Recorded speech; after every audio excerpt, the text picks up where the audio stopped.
Cinema piracy పైన cyber crime పోలీసులు case నమోదు చేసి దాదాపు 5 నెలల నుంచి కూడా ఇన్వెస్టిగేషన్ చేసి గతంలో కొంతమందిని అరెస్ట్ చేసి రిమాండ్ తరలించారు. అయితే ఈ కేసులో ఐబొమ్మకు సంబంధించిన కీలక నిందితుడు ఇమ్మిడి రవిని అరెస్ట్ చేసి రిమాండ్‌కి తరలించారు. ఈ కేసుకు సంబంధించి మొదటి నుంచి కూడా దగ్గరుండి ఫాలో అప్ చేస్తూ పోలీసులకు సవాల్ విసిరిన తర్వాత చాలా సీరియస్‌గా తీసుకొని అతన్ని అరెస్ట్ చేయడం జరిగింది. ప్రస్తుతం మనతో పాటు హైదరాబాద్ సైబర్ క్రైమ్ డీసీపీ కవిత ఉన్నారు. ఒకసారి మాట్లాడదాం.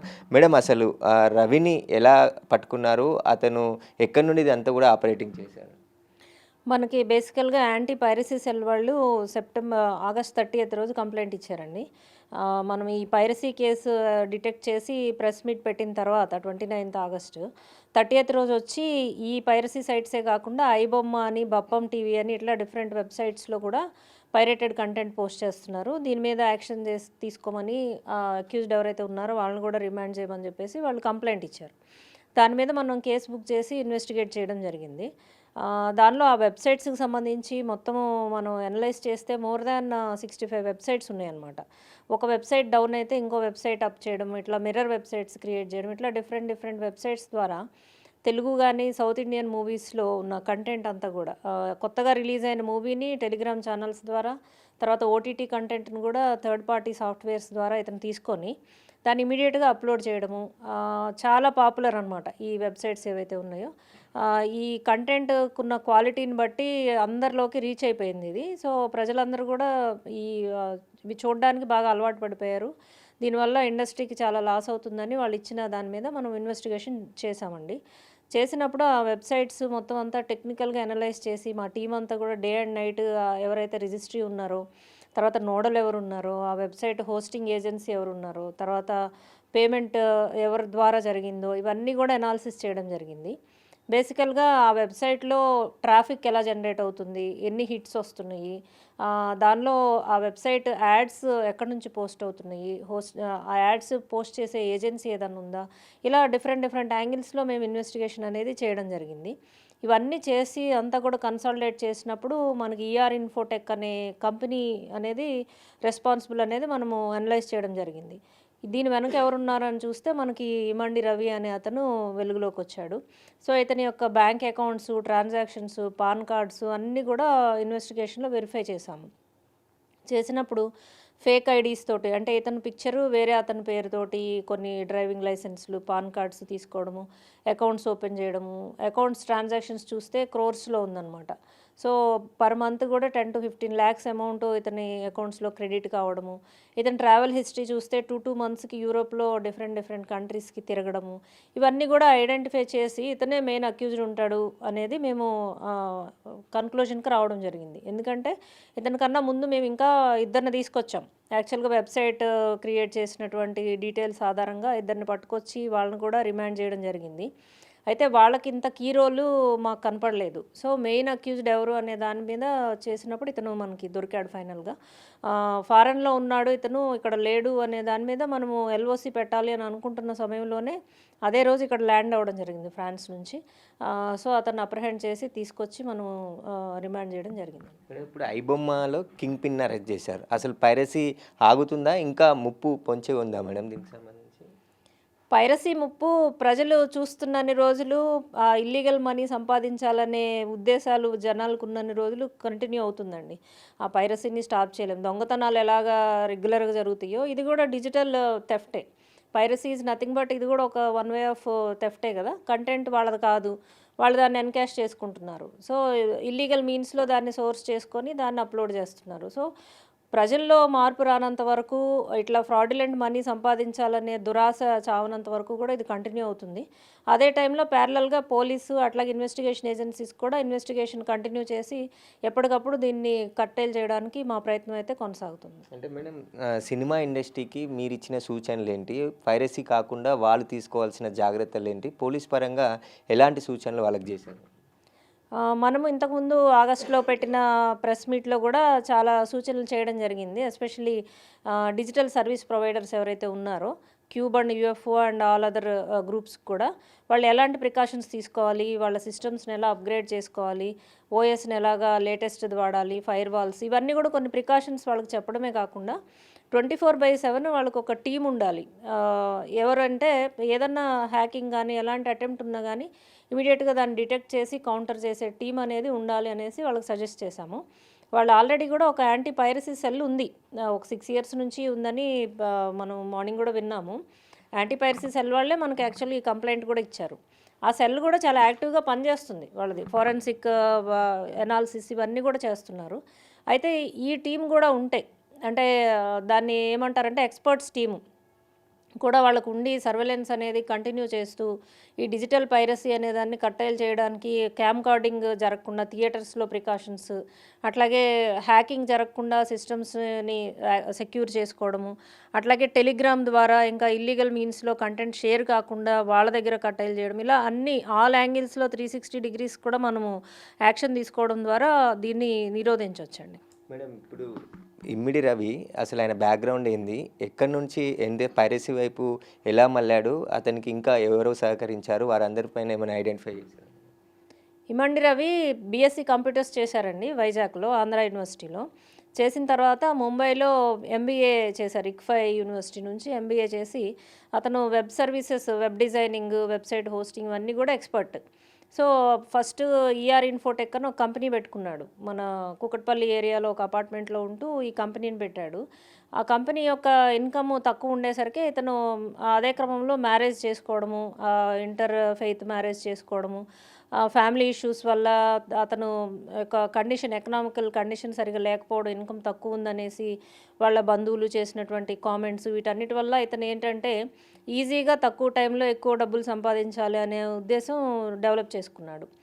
ఈ క్రమంలో వైఫ్‌తో డివోర్స్ అయిపోయినియి. ఎలా మనీ ఎర్న్ చేయాలనేది ఆలోచిస్తున్నప్పుడు ఇతనికి ఈఆర్ ఇన్ఫోటెక్‌ని టెంపరరీగా హోల్డ్ చేసి ఈ పైరసీ వైపుకు దృష్టి మళ్లించాడు. దీనిలో అయితే మనకి తక్కువ టైంలో ఎక్కువ మనీ పొందొచ్చు అనే ఉద్దేశంతోటి ఈ వెబ్‌సైట్ డిజైనింగ్ అనేది పైరసీ వెబ్‌సైట్ అనేది డిజైన్ చేసి దీన్ని హోస్ట్ చేశాడనమాట.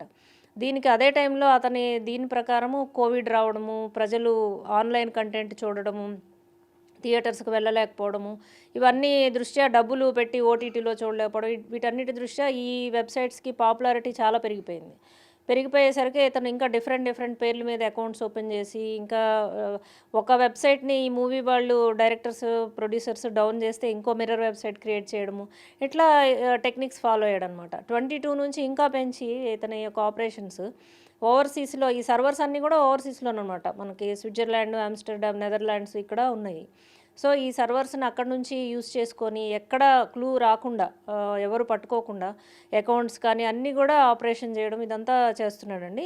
ఈజీ మనీ తక్కువ టైంలో పొందాలి అనే ఉద్దేశంతోటి ఇతను తనకున్న టెక్నికల్ బ్యాక్‌గ్రౌండ్‌ని యూజ్ చేసి ఈ యొక్క నెట్వర్క్ అంతా కూడా డెవలప్ చేశాడు. మేడం మొత్తం కోట్లాది రూపాయలు ట్రాన్సాక్షన్ జరిగిందంటున్నారు. ఎగ్జాక్ట్‌గా రవి ఎన్ని కోట్ల రూపాయలు ట్రాన్సాక్షన్ చేశాడు?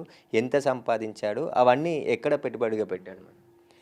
ఇతను మన ఎనాలిసిస్‌లో ఇప్పటి వరకు మనకు దొరికినటువంటి ఎనాలిసిస్ ప్రకారము ఒక 4 అకౌంట్స్ యొక్క ట్రాన్సాక్షన్స్ మనం అనలైజ్ చేశాము. దీనిలోనే 20 crores of rupees over a period of 5, 6 years ఇతను సంపాదించినట్టు మన దృష్టికొచ్చింది. ప్రెజెంట్ అతని అకౌంట్‌లోనే 3.5 క్రోర్స్ ఉంటే దాన్ని ఫ్రీజ్ చేయడం జరిగింది. ఆల్రెడీ నోటీస్ పంపించి. ఇంకా అతనికి మనం సీజ్ చేసినప్పుడు ఫిజికల్‌గా బ్యాంక్ కార్డ్స్, చెక్ బుక్స్ 25, 35 అట్లా దొరికినాయి. సో, అవన్నీ ఏ బ్యాంక్‌లో ఉన్నాయి, ఆ బ్యాంక్‌లో అకౌంట్ ఉందా, దానిలో ఎంత మనీ ఉంది, ఇవన్నీ కూడా బ్యాంక్స్‌కి మనం నోటీసెస్ పంపడం జరిగింది. ఇవన్నీ వచ్చి మనీ ట్రయల్ అనాలిసిస్ అంతా చేస్తే వాల్యూమ్ ఆఫ్ ట్రాన్సాక్షన్ ఎంత, ఇతను ఎంత ఎర్న్ చేశారనేది మనకు తెలుస్తుందండి. మొత్తం ఏమైనా ఇక్కడ ఆస్తులు ఏమైనా కూడబెట్టాడా మేడం? హైదరాబాద్‌లో రవికి సంబంధించిన ఆస్తులున్నాయా? పోలీసులు దర్యాప్తులో అవి జప్తు చేసే అవకాశం ఏమైనా ఉందా? ఉన్నాయండి. ఇక్కడ అతనికి ఒక ఓన్ హౌస్ ఉంది. అపార్ట్మెంట్ ఒకటుంది. సో, అక్కడి నుంచి అప్రహెండ్ చేశాం మనము.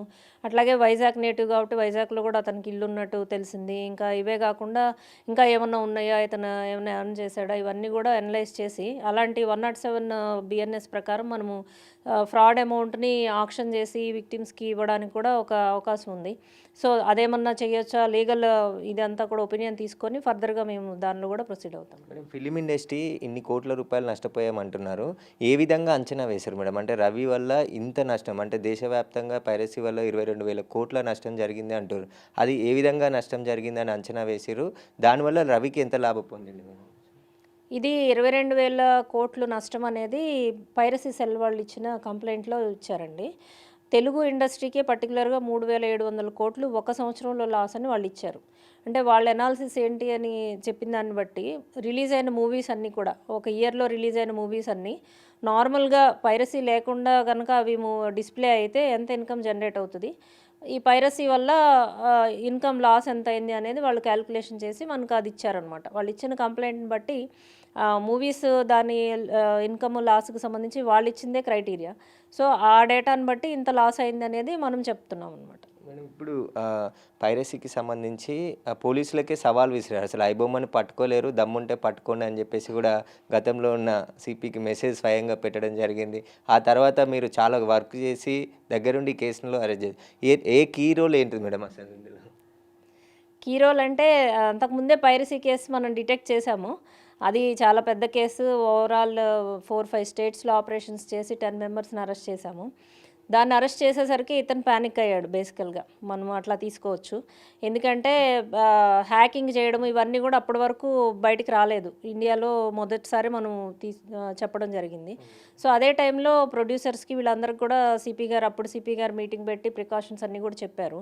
ఇవన్నీ డెవలప్‌మెంట్స్ కూడా పబ్లిక్ ఫోరమ్‌లో ఉన్నాయి. అందరూ ఫాలో అవుతున్నారు. సో, ఇవన్నీ చూసిన తర్వాత న్యాచురల్‌గా నెక్స్ట్ నా దగ్గరికొస్తారేమో అనే ఇది ఉంటుంది ఎవరికైనా. ఎందుకంటే అతను మేజర్ పర్సన్ లాస్ కాజ్ చేసే వాళ్ళల్లో. సో, నెక్స్ట్ నేనే టార్గెట్ అవుతాను. అతని మీద కంప్లెయింట్ ఇచ్చినట్టు కూడా బేసికల్‌గా తెలుస్తది. సో, అందుకోసము ఆ యొక్క సైకలాజికల్ ఇది సిట్యుయేషన్ తోటి అతను రకరకాల మెసేజెస్ పెట్టాడు. బట్ ఎవరేం పెట్టినా, పెట్టకపోయినా మా కోర్స్ ఆఫ్ యాక్షన్ అయితే మేము తీసుకుంటాం. అతనిచ్చిన థ్రెట్ గాని, ఛాలెంజ్ గాని వాటితో మాకు సంబంధం లేదు. ఎందుకంటే అతను పోలీస్‌కిచ్చాడా, మూవీ వాళ్ళకిచ్చాడా ఇవన్నీ కూడా మేము పట్టించుకోలేదు. మా యొక్క ఇన్వెస్టిగేషన్ కంటిన్యూ చేశాము. ఇలాంటి ఛాలెంజెస్ ఇవన్నీ కేర్ చేయాల్సిన అవసరం లేదు. మన ఇన్వెస్టిగేషన్ కోర్స్ అయితే కంటిన్యూ అవుతుంది. ఇప్పుడే కాదు నెక్స్ట్ ఎప్పుడైనా గానీ ఎవరైనా పోలీస్ ఆఫీసర్స్ అట్లా థ్రెట్స్ లేకపోతే వాటిని ఎవరు కూడా కేర్ చేయరు. మా ప్రొఫెషనల్‌గా ముందుకు వెళ్ళాము. డిటెక్ట్ చేయాలనే ఉద్దేశంతో చేశాము. డే అండ్ నైట్ దాని మీద టెక్నికల్ అనాలిసిస్ చేశాము. ఇందాక చెప్పినట్టు ఫైనల్‌గా మనము రీచ్ అవ్వగలిగాము. ఈ ట్రాన్సాక్షన్ అంతా ఎక్కడి నుండి వచ్చింది మేడం? అంటే రవి అకౌంట్‌లోకి ఇప్పుడు 20,00,00,000 గుర్తించామన్నారు. బెట్టింగ్ యాప్స్ మెయిన్ చెప్తున్నారు. వాటి నుండే వచ్చిందా? ఇంకా అదర్ సోర్స్ ఏమన్నా ఉందా? నేను పర్సనల్‌గా అతనితో మాట్లాడినప్పుడు ఇంట్రాగేషన్ చేసినప్పుడు, "నీకెక్కడి నుంచి ఇన్‌కమ్ అంతా సోర్స్ అవుతుంది" అని అడిగినప్పుడు, వెబ్‌సైట్‌లో ఫ్రీగా మూవీ చూస్తున్నప్పుడు ఇన్‌కమ్ నీకెలా వస్తది అని క్వెషన్ చేసినప్పుడు, మనకు అతను చెప్పిన రిప్లై ఏంటనంటే, ఏదైనా ఇప్పుడు టీవీలో సీరియల్ వస్తుంటే మధ్యలో యాడ్స్ వస్తాయి. సో, ఆ యాడ్స్ వల్ల ఆ ఛానల్ వాళ్ళకి ఇన్‌కమ్ వస్తది. అట్లాగే ఈ వెబ్‌సైట్ ఎవరైతే హోస్ట్ చేశారో, ఎవరైతే రన్ చేస్తున్నారో, అడ్మిన్ కొన్ని యాడ్స్ డిస్‌ప్లే చేయడం ద్వారా దాని నుంచి జనరేట్ అయ్యే ఇన్‌కమ్ ఇతనికొస్తుంది వెబ్‌సైట్ అడ్మిన్‌కి. అట్లా ఇతని వెబ్‌సైట్‌లో ఐబొమ్మ అండ్ బప్పమ్మ టీవీ దానిలో బెట్టింగ్, గేమింగ్ యాడ్స్ డిస్‌ప్లే చేయడం ద్వారా జనరేట్ అయిన ఇన్‌కమ్ ఇతనికి ఇన్‌కమ్ అనమాట. గేమింగ్, బెట్టింగ్ ఆర్గనైజర్స్ ఎవరైతే ఉన్నారో వాళ్ళే ఇతని పార్ట్నర్స్. ఎవరు నీ పార్ట్నర్స్ అనంటే, ఇండియాలో ఎవరు లేరు వాళ్ళందరూ ఓవర్‌సీస్‌లో ఉన్నారు. వాళ్ళే నా పార్ట్నర్స్ అని చెప్తున్నాడు. బేసికల్‌గా ఇండైరెక్ట్‌గా ఏంటంటే బెట్టింగ్ అండ్ గేమింగ్ ఆర్గనైజర్స్.